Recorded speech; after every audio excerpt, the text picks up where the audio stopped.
Buenos días, hermanos. Es mi oración que hoy tengas la oportunidad de compartir el Evangelio con tus familiares que son incrédulos. Una vez más tomaremos unos 10 minutos para meditar en los 3 últimos versículos del capítulo 14 de Proverbios. A propósito de estos versículos, es muy difícil de agruparlos en un solo tema, ya que son consejos sabios de Dios para nuestras vidas, contrastando todo el tiempo las acciones de los sabios en contraposición a la acción de los necios. Voy a leer en la Nueva Versión Internacional los versículos 33 al 35 del capítulo 14. Dice así: En el corazón de los sabios mora la sabiduría, pero los necios ni siquiera la conocen. La justicia enaltece a su nación, pero el pecado deshonra a todos los pueblos. El rey favorece al siervo inteligente, pero descarga su ira sobre el sinvergüenza. Sabes, tras la Segunda Guerra Mundial, las naciones del mundo se reunieron en Estados Unidos para crear la Organización de Naciones Unidas, conocida como la ONU, bajo el lema: las espadas se convertirán en arados. Su logo y bandera son símbolos de una aspiración que apelan a las esperanzas y los sueños por la paz y la unidad de las personas en todo el mundo. Lo irónico es que hasta el día de hoy, desde su creación, no hemos tenido un solo día de paz en el mundo. Los problemas sociales, conflictos entre naciones, diferencias ideológicas están llevando al mundo a una guerra sin cuartel. ¿Quién es culpable? Les aseguro que yo no, son los otros. ¿Quién es el culpable de los problemas en nuestro pequeño reino? Les aseguro que yo no. Quizás mi esposa o mis hijos, pero yo no. Yo más bien soy la víctima. Esto es lo que frecuentemente escucharemos. Cuando nos preguntamos de quién es la culpa de los problemas económicos, decimos el gobierno, y el gobierno dirá la justicia, y ellos replicarán los ciudadanos que no cumplen con la ley.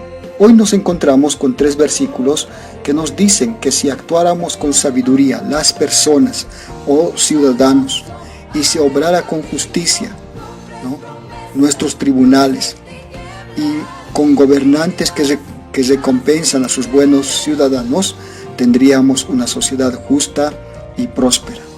Precisamente así titula la enseñanza de esta mañana: una sociedad justa y próspera. Empecemos con las personas del versículo 33.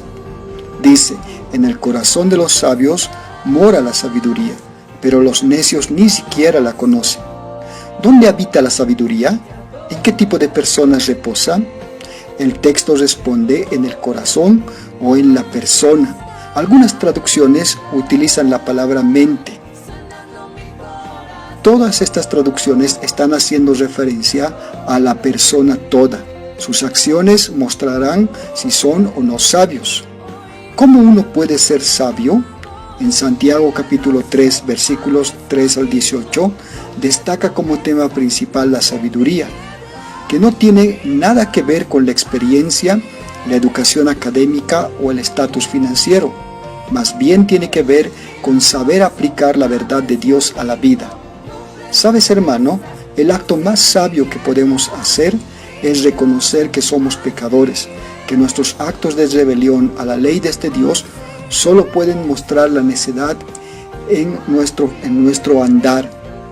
Hay muchos ejemplos de la necedad y la más grande es lo que menciona el Salmo 14:1. Dice el necio en su corazón: no hay Dios. ¿Puedes imaginar por un momento si nuestra sociedad estuviera formada por hombres sabios? ¿Cómo sería nuestro mundo? Sin embargo, como continúa el proverbio, pero los necios ni siquiera la conocen. Aunque el texto en original da a entender que la sabiduría es en los necios conocida o experimentada por los eventos amargos que sufren, hay muchos ejemplos de hombres necios en la Biblia. Faraón es uno de ellos. La terquedad de su corazón llevó a su pueblo, familia y a él mismo a la ruina. Cuando Moisés y su hermano Aarón se presentaron delante de él para que deje ir al pueblo de Israel, porque Dios mandó esto, Faraón respondió: ¿quién es Jehová para que yo oiga su voz y deje ir a Israel? Yo no conozco a Jehová, ni tampoco dejaré ir a Israel. El que es sabio considera y obedece al Señor. ¿Puedes decir que tú te caracterizas por ser un hombre sabio?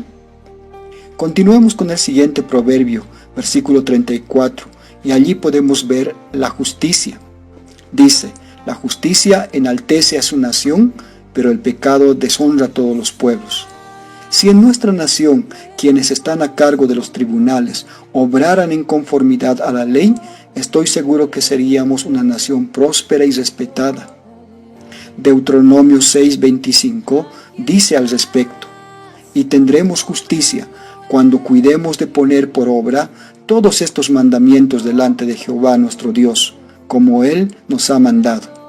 Así que la justicia que enaltece una nación tiene que ver con poner por obra todos sus mandamientos. Si así hiciéramos, los que acostumbran a cometer delitos se verían enfrentados a la justicia, y aunque no cambie su corazón, por lo menos se verían refrenados en sus impulsos pecaminosos. Oh, si solamente obráramos como dice el apóstol Pablo en Romanos 13, porque los magistrados no están para infundir temor al que hace el bien, sino al malo. ¿Quieres pues no temer a la autoridad? Haz lo bueno y tendrás alabanza de ella, porque es servidor de Dios para tu bien. Pero si haces lo malo, teme, porque no en vano lleva la espada, pues es servidor de Dios, vengador para castigar al que hace lo malo. Sin embargo, sufrimos la deshonra por los actos pecaminosos de quienes imparten justicia. Los países latinoamericanos somos conocidos por la corrupción en la justicia. Obviamente esto trae mucha vergüenza para nuestra nación. Finalmente llegamos a los gobernantes. El versículo 35 dice, el rey favorece al siervo inteligente, pero descarga su ira sobre el sinvergüenza. Este versículo subraya la actitud del rey hacia el prudente, el que tiene sentido común. Pero también habla de su accionar hacia aquel que actúa de manera vergonzosa. Sobre él descarga, dice, su ira.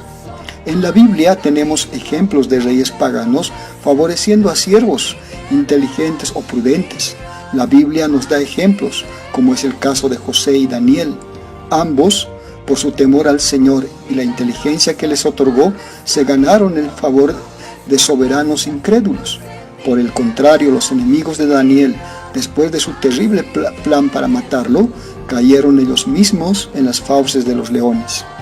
Lo mismo sucedió al despreciable Amán, que arruinó su alta posición en la corte persa con su plan de exterminar a todo el pueblo judío en un día en todas partes del imperio. La Biblia nos habla de un rey justo y misericordioso que vino a rescatarnos de la necedad, peor que la de Amán o los enemigos de Daniel. Este rey soberano favorece 1000 veces a sus siervos. Dice que en su presencia hay plenitud de gozo. De los labios de este rey se desprende estas palabras registradas en Mateo 25, en la parábola de los talentos. El que había recibido 5 talentos fue y negoció con ellos y ganó otros 5 talentos. Versículo 17. Asimismo, el que había recibido 2 ganó también otros 2. Pero el que había recibido 1 fue y cavó en la tierra y escondió el dinero de su señor. Después de mucho tiempo vino el señor de aquellos siervos y arregló cuentas con ellos. Y llegando el que había recibido 5 talentos, trajo otros 5 talentos diciendo, Señor, 5 talentos me entregaste. Aquí tienes, he ganado otros 5 talentos sobre ellos. Y su señor le dijo, bien, buen siervo y fiel, sobre poco has sido fiel, sobre mucho te pondré. Entra en el gozo de tu señor. Sabes, habrá una sociedad justa y próspera. Un día tendremos este tipo de sociedad, pero se dará solo cuando este rey justo y amoroso venga y establezca su reino eterno, y entremos con él escuchando sus palabras.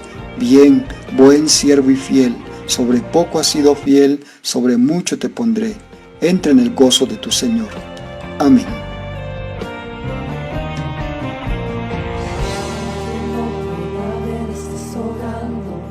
Aunque no pueda ver, estés sobrando. Siempre estás obrando. Siempre estás, siempre